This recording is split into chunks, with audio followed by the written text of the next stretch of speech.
ਬਹੁਤ ਸਾਰੇ ਭੈਣ ਭਰਾਵਾਂ ਦਾ ਆਈਲੈਟਸ ਜਿਹੜਾ ਹੈ ਉਹ ਕਲੀਅਰ ਨਹੀਂ ਹੁੰਦਾ ਅਤੇ ਉਹਨਾਂ ਨੂੰ ਬਹੁਤ ਸਾਰੀ ਪ੍ਰੋਬਲਮ ਫੇਸ ਕਰਨ ਨੂੰ ਪੈਂਦੀ ਹੈ, ਖਾਸ ਕਰਕੇ ਰੀਡਿੰਗ ਦੇ ਵਿੱਚ ਅਤੇ ਲਿਸਨਿੰਗ ਦੇ ਵਿੱਚ। ਰਾਈਟਿੰਗ ਅਤੇ ਸਪੀਕਿੰਗ ਤਾਂ ਉਹ ਔਖੇ ਸੌਖੇ ਕਰ ਹੀ ਲੈਂਦੇ ਆ, ਪਰ ਜੇਕਰ ਆਪਾਂ ਗੱਲ ਕਰਦੇ ਹਾਂ ਰੀਡਿੰਗ ਦੀ ਅਤੇ ਲਿਸਨਿੰਗ ਦੀ, ਤੁਸੀਂ ਸਕਰੀਨ ਦੇ ਉੱਪਰ ਰਿਜ਼ਲਟ ਦੇਖ ਸਕਦੇ ਹੋ ਸਟੂਡੈਂਟ ਦਾ। ਲੈਫਟ ਐਂਡ ਰਾਈਟ ਤੁਸੀਂ ਸਾਡਾ ਇੰਸਟਾਗ੍ਰਾਮ ਪੇਜ ਵੀ ਦੇਖ ਸਕਦੇ ਹੋ, ਜਿਸ ਦੇ ਉੱਤੇ ਅਸੀਂ ਕੈਨੇਡਾ ਦੀ ਹਰ ਇੱਕ ਅਪਡੇਟ ਅਪਲੋਡ ਕਰਦੇ ਹਾਂ ਅਤੇ ਪਲੱਸ ਸਟੂਡੈਂਟ ਦਾ ਰਿਜ਼ਲਟ ਵੀ ਸ਼ੇਅਰ ਕਰਦੇ ਹਾਂ। ਜਿੰਨੇ ਵੀ ਸਟੂਡੈਂਟ ਸਾਡੇ ਕੋਲੋਂ ਪ੍ਰੈਡਿਕਸ਼ਨ ਅਤੇ ਉਸ ਦੀ PDF ਲੈਂਦੇ ਆ, ਜੇਕਰ ਕਿਸੇ ਵੀ ਸਟੂਡੈਂਟ ਨੂੰ ਲਿਸਨਿੰਗ, ਰੀਡਿੰਗ, ਰਾਈਟਿੰਗ ਅਤੇ ਸਪੀਕਿੰਗ ਦੇ ਵਿੱਚ ਪ੍ਰੋਬਲਮ ਆਉਂਦੀ ਹੈ, ਤੁਹਾਨੂੰ ਪ੍ਰੈਡਿਕਸ਼ਨ ਅਤੇ ਉਸ ਦੀ PDF ਚਾਹੀਦੀ ਹੈ, ਘਰੇ ਬੈਠ ਕੇ ਤੁਸੀਂ ਤਿਆਰੀ ਕਰ ਸਕਦੇ ਹੋ ਵਿਦਨ 15 to 20 ਡੇਜ਼। ਜੇਕਰ ਤੁਸੀਂ ਦਿਲੋਂ ਮਿਹਨਤ ਕਰੋ ਤਾਂ ਤੁਸੀਂ ਆਪਣਾ ਐਗਜ਼ਾਮ ਕਰੈਕ ਕਰਕੇ ਸੇਮ ਉਵੇਂ ਦਾ ਰਿਜ਼ਲਟ ਲੈ ਸਕਦੇ ਹੋ ਜਿਵੇਂ ਨਾ ਤੁਹਾਡਾ ਇੱਕ ਡਰੀਮ ਹੈ, ਜਿਵੇਂ 7.5, 8, 9 ਬੈਂਡ। ਪ੍ਰੂਫਾਂ ਦੀ ਗੱਲ ਕਰੀਏ, ਪ੍ਰੈਡਿਕਸ਼ਨ PDF ਦੇ ਵਿੱਚੋਂ last time 100% same reading, 100% same writing ਅਤੇ ਸਪੀਕਿੰਗ ਆਪਾਂ ਨੂੰ ਦੇਖਣ ਨੂੰ ਮਿਲੀ ਹੈ। ਉਸ ਦੇ ਪ੍ਰੂਫ ਤੁਹਾਡੀ ਸਕਰੀਨ ਦੇ ਉੱਪਰ, ਰਿਜ਼ਲਟ ਤੁਹਾਡੀ ਸਕਰੀਨ ਦੇ ਉੱਪਰ ਆ। ਜਿੰਨੇ ਵੀ ਸਟੂਡੈਂਟ ਸਾਡੇ ਕੋਲੋਂ ਪ੍ਰੈਡਿਕਸ਼ਨ ਲੈਂਦੇ ਆ, ਆਪਣੀ ਚੈਟ ਸ਼ੇਅਰ ਕਰਦੇ ਆ ਸਾਡੇ ਨਾਲ, ਅਤੇ ਉਸ ਤੋਂ ਬਾਅਦ ਉਹਨਾਂ ਦੇ ਬਹੁਤ ਵਧੀਆ ਆਪਾਂ ਨੂੰ ਬੈਂਡ ਸਕੋਰ ਦੇਖਣ ਨੂੰ ਮਿਲਦੇ। ਜੇਕਰ ਤੁਹਾਨੂੰ ਵੀ ਚਾਹੀਦੇ ਆ ਤੁਸੀਂ WhatsApp ਕਰ ਸਕਦੇ ਹੋ। Between Annetta and Charlotte, first-year university students, and Bill, who works for the Student Union Employment Service. First, you have some time to look at questions 1 to 5.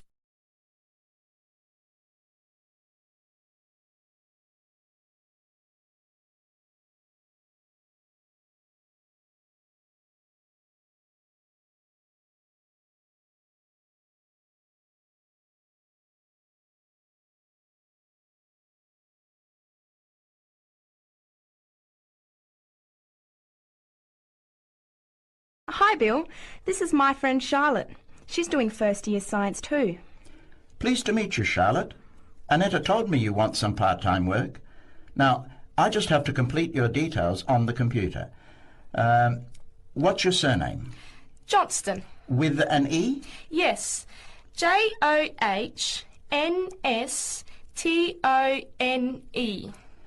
I know that you live in the Heathfield Street student residence, but I can't remember the street number there. It's 126. 126. Good. And the phone number? Well, actually, I never give people that number because sometimes nobody answers or they forget to pass on the messages. So, I bought a mobile phone yesterday, but I can't remember the number. I think it's 0414 847 748. I'll just check. No, sorry, not 748. It's 749. 0414 847 749? Yes, that's right. I must try and remember it. And what sort of work are you looking for? Well, anything really, I suppose, though it depends when it is. I'd rather work during the day, if that's possible. How many hours a week were you thinking of? Oh, I'm not sure. Maybe about 10. But I need to keep at least 2 days a week free for study. Do you have any work experience? Not much, though I used to help in my uncle's shop when I was at school. OK.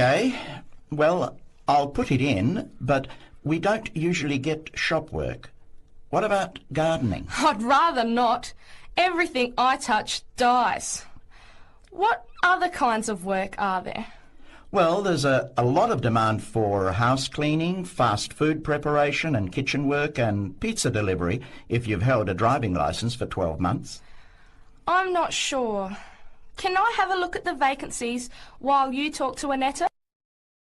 Before the conversation continues, you have some time to look at questions 6 to 10.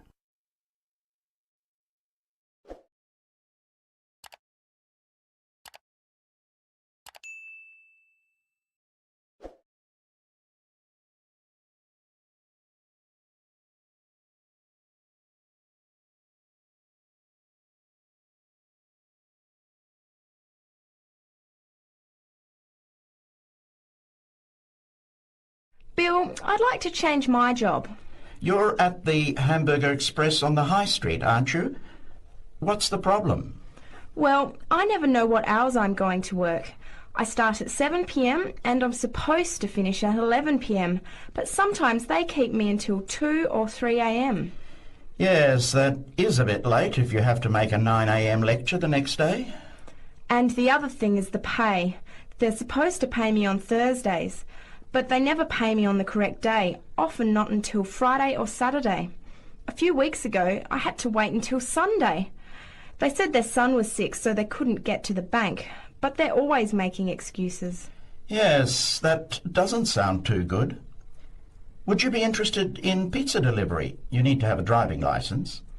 Yes, I've got a licence, but I think I'd like to change from working in the evening. Are there any day jobs available? Well, as I told Charlotte, there are several cleaning and gardening vacancies. And this childcare job that just came in this morning. Do you like children? Yes, I do, actually. What's the job? Let's have a look. Collect the boy aged 4 from kindergarten at 3 p.m. Pick up the other 2 girls who are aged 6 and 9 from the primary school at 3:15. You take them home and look after them. The parents will be home by 7. That sounds quite good. What about the pay? It's the same as you're earning now, 4 hours a day, Monday to Friday, so 20 hours a week. You need to contact Mrs. Alicia Thompson. Her phone number is 91045629, and she lives in Springfield. I've never been to Springfield. I hope I don't get lost. Don't worry. It sounds quite straightforward. Let's have a look at the street directory. The Thompsons live here in Tulip Street, number 252. So you catch the 631 bus, get off here next to the post office in Daisy Terrace. Walk past the post office to the corner, and on the opposite corner is the kindergarten. Then walk down Daffodil Place and cross over to the primary school. Then keep going down Daffodil Place to the corner and turn right into Tulip Street. That is the end of part 1. You now have half a minute to check your answers.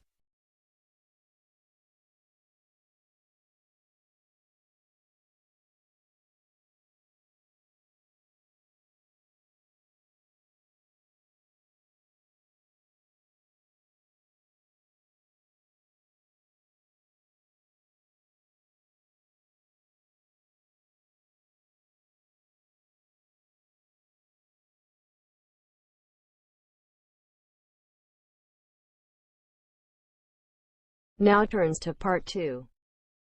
Part 2. You will hear a talk by a tour guide. First, you will have some time to look at questions 11 to 17.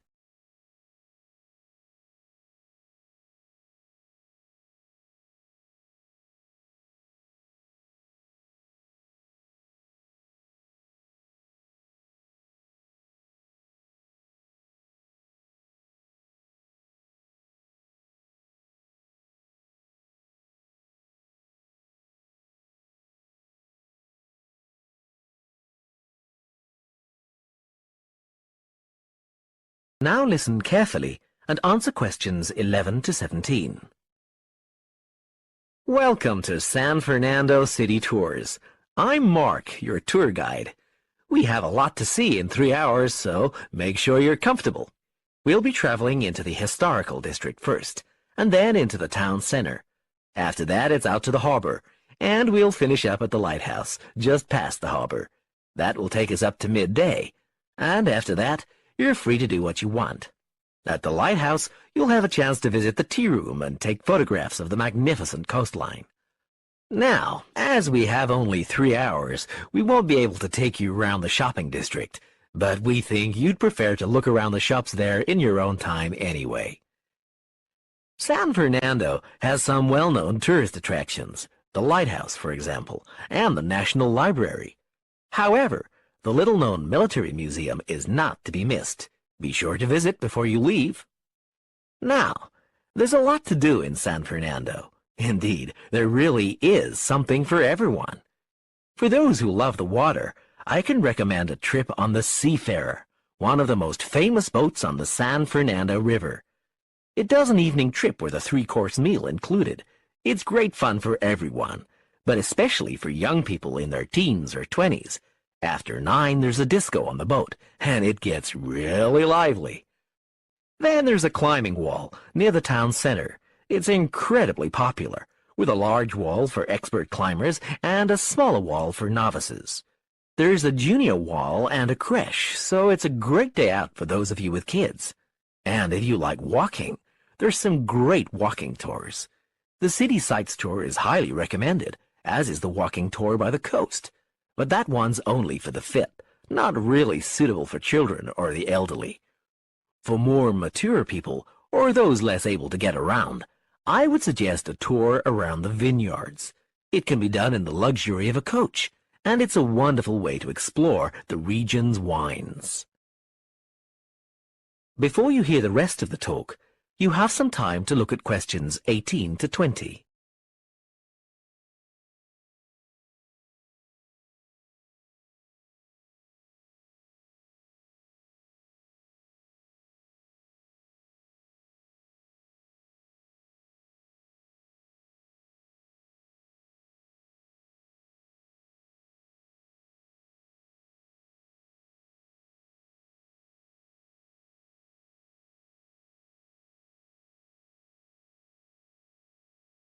Now listen and answer questions 18 to 20.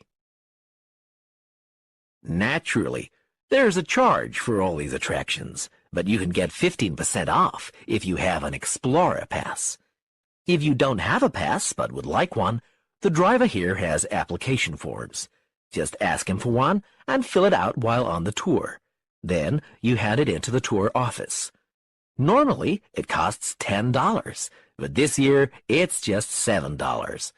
When you hand it in, you'll get your picture taken for the card on the spot, and then your card is ready to use. Remember to show it whenever you pay for anything. The discounts apply not just to tourist attractions, but some bars and restaurants. Basically, everywhere you see a red Explorer symbol. We're coming up to the historical district now. If you'd like to look at... That is the end of part 2. You now have half a minute to check your answers.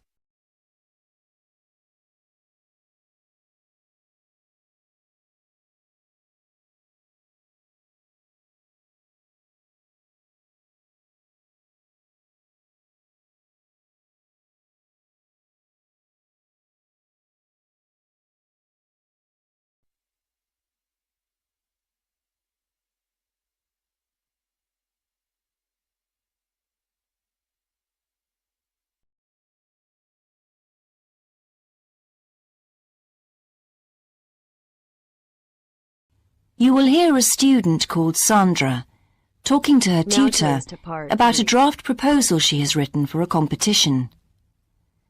First, you have some time to look at questions 21 to 24.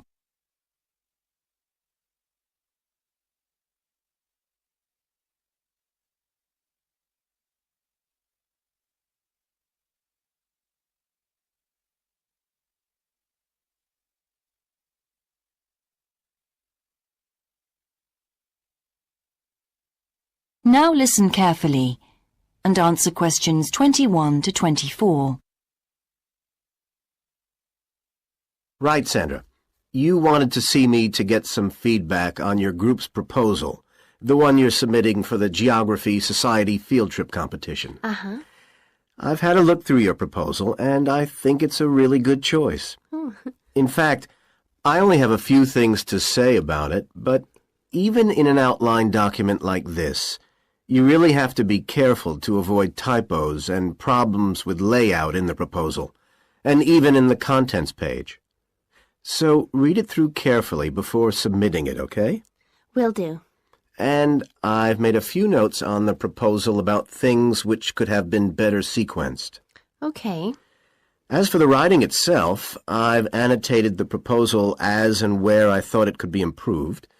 Generally speaking, I feel you've often used complex structures and long sentences for the sake of it, and as a consequence, although your paragraphing and inclusion of subheadings help, it's quite hard to follow your train of thought at times. Oh, So, cut them down a bit, can you? really? Yes, and don't forget simple formatting like numbering. Didn't I use page numbers? I didn't mean that. Look, you've remembered to include headers and footers, which is good, but listing ideas clearly is important.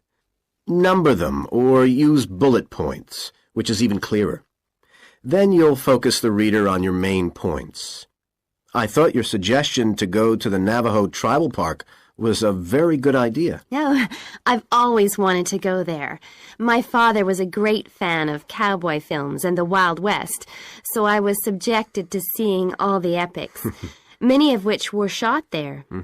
As a consequence, it feels very familiar to me, and it's awesome, both geographically and visually. So it's somewhere I've always wanted to visit. The subsequent research I did and the online photographs made me even keener. Before you hear the rest of the conversation, you have some time to look at questions 25 to 30.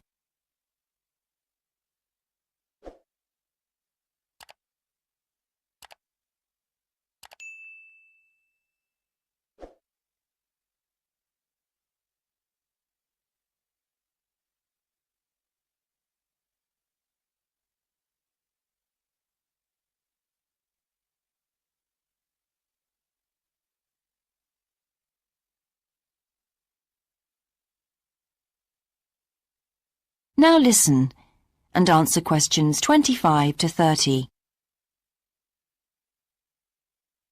Interesting. Right, let's look at the content of your proposal now. Did you find it comprehensive enough? Well, yes and no. You've listed several different topics on your contents page, but I'm not sure they're all relevant. No? Well, I thought that from the perspective of a field trip, one thing I needed to focus on was the sandstone plateau and cliffs themselves. The way they tower up from the flat landscape is just amazing. The fact that the surrounding softer rocks were eroded by wind and rain, leaving these huge outcrops high above the plain. It's hardly surprising that tourists flock to see the area. Well, yes, I'd agree with including those points. And then the fact that it's been home to Native American Navajos and all the social history that goes with that. The hardships they endured trying to save their territory from the invading settlers. Their culture is so rich. All those wonderful stories. Well, I agree it's interesting, but it's not immediately relevant to your proposal, Sandra, so at this stage, I suggest you focus on other considerations. I think an indication of what the students on the trip could actually do when they get there should be far more central, so that certainly needs to be included and to be expanded upon. And I'd like to see something about the local wildlife and vegetation, too. Not that I imagine there's much to see. Presumably the tourist invasion hasn't helped. Okay, I'll do some work on those two areas as well. But you're right, there's not much apart from some very shallow-rooted species. Although it's cold and snowy there in the winter, the earth is baked so hard in the summer sun that rainwater can't penetrate. So it's a case of flood or drought, really. So I understand. Now, before we look at everything in more detail, I've got a few factual questions for you. It would be a good idea to include the answers in your finished proposal, because they're missing from your draft. Fine. So you mentioned the monoliths and the spires, which was good. But what area does the tribal park cover? Do you know? 12,000 hectares. And the plain is at about 5,850 meters above sea level. Larger than I expected. Okay, where's the nearest accommodation? That's a practical detail that you haven't included. Have you done any research on that? Yes, there's nowhere to stay in the park itself, but there's an old trading post called Goulding quite near. All kinds of tours start from Goulding, too. What kind of tours? Well, the most popular are in four-wheel drive Jeeps, but I wouldn't recommend hiring those. I think the best way to appreciate the area would be to hire horses instead and trek around on those. Biking is not allowed, and it's impossible to drive around the area in private vehicles. The tracks are too rough. Okay. Lastly, what else is worth visiting there? There are several caves, but I haven't looked into any details. I'll find out about them. Okay, good. Now what I'd like to know is more about... That is the end of part 3. You now have half a minute to check your answers.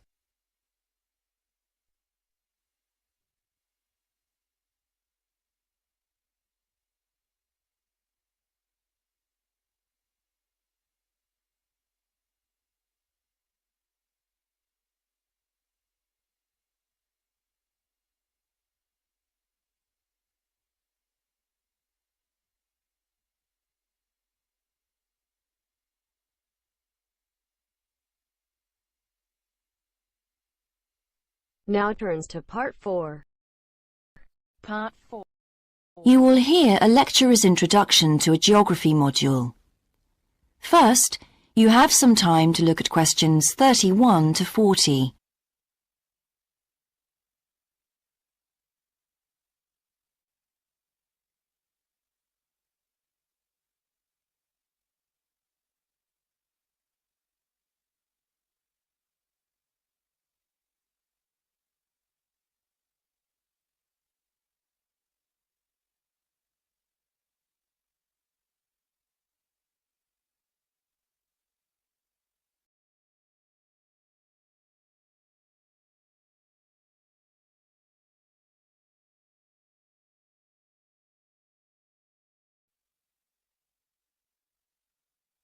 Now listen carefully and answer questions 31 to 40. So, welcome to your introductory geography lecture. We'll begin with some basics. Firstly, what do we learn by studying geography? Well, we learn a great deal about all the processes that have affected and that continue to affect the Earth's surface. But we learn far more than that, because studying geography also informs us about the different kinds of relationships that develop between a particular environment and the people that live there. Okay, we like to think of geography as having two main branches. There's the study of the nature of our planet, its physical features, what it actually looks like, and then there's the study of the ways in which we choose to live and of the impact of those on our planet. Our current use of carbon fuels is a good example of that. But there are more specific study areas to consider too, and we'll be looking at each of these in turn throughout this semester. These include biophysical geography, by which I mean the study of the natural environment and all its living things. Then there's topography. That looks at the shapes of the land and oceans. There's the study of political geography, and social geography too, of course, which is the study of communities of people. We have economic geography, in which we examine all kinds of resources and their use, agriculture, for example. Next comes historical geography, the understanding of how people and their environments and the ways they interact have changed over a period of time. And urban geography, an aspect I'm particularly interested in, which takes as its focus the location of cities, the services that those cities provide, and migration of people to and from such cities. And lastly, we have cartography. That's the art and science of map making. You'll be doing a lot of that. So, to summarise before we continue, we now have our key answer. Studying this subject is important because without geographical knowledge, we would know very little about our surroundings and we wouldn't be able to identify all the problems that relate to them. So, by definition, we wouldn't be in an informed position to work out how to solve any of them.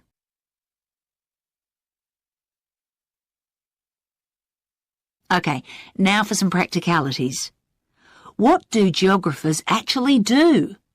Well, we collect data to begin with. You'll be doing a lot of that on your first field trip. How do we do this? There are several means. We might, for example, conduct a census, count a population in a given area perhaps. We also need images of the Earth's surface which we can produce by means of computer generation technology or with the help of satellite relays. We've come a very long way from the early exploration of the world by sailing ships, when geographers only had pens and paper at their disposal. After we've gathered our information, we must analyse it. We need to look for patterns, most commonly those of causes and consequences.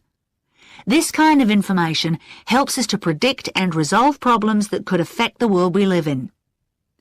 But we don't keep all this information confidential. We then need to publish our findings so that other people can access it and be informed by it. And one way in which this information can be published is in the form of maps.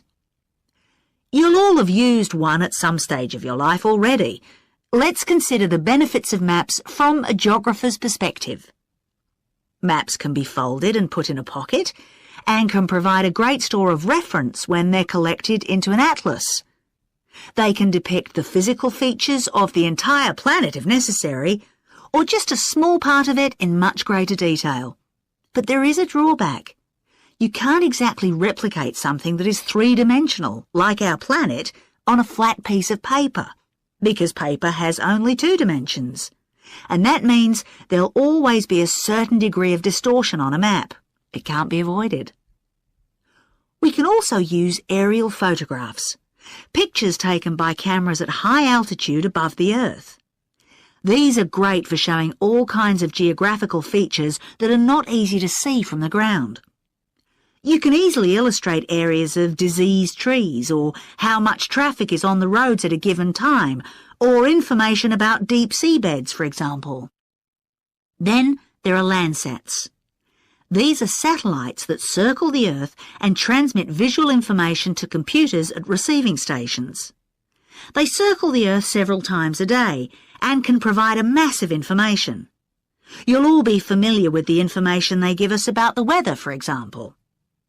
So what we're going to do now is look at a short presentation in which you'll see all these tools.